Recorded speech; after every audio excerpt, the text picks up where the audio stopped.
Hi everyone, this is my first video and I'm just going to talk about the feeders. So what feeders we have here for my leopard gecko and how to feed them, what to feed and whatnot. So as you can see, I spoil my leopard gecko. We have a variety of foods here, crawlers and worms, and then we got the supplements as well. So I'll go through them one by one.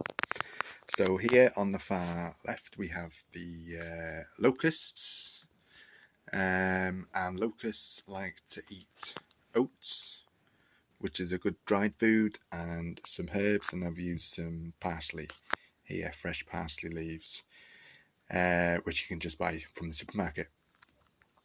Then we have crickets. So these like the fish flakes, and they also like some apple or potato as a wet food source.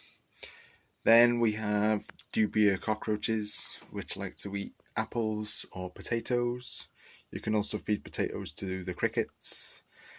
Then we have mealworms, which also they love the fish food, and some apples as well, or potatoes.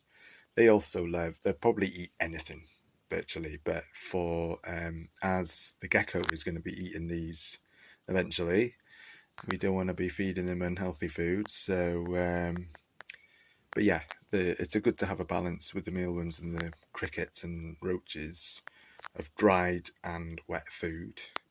So we have the apples and the potatoes and the porridge oats and the fish flakes, which are good. Now the calciworms here, which are the larvae of the soldier fly, they don't need to be fed anything. They can just literally be fed straight to the lizard from out the tub, which is nice. Then we have waxworms. Now waxworms are to be used just as an occasional treat because they are very fatty and can become addictive for the gecko. So we only feed these as a treat once, maybe twice a week, if that. But tonight I'm going to give my gecko a waxworm or two because I've had him now for 2 weeks, and it'll be nice just to give him that little treat. I will do another video on the setup that I've got, but for now, that is it. Thank you for watching. Any questions, please comment.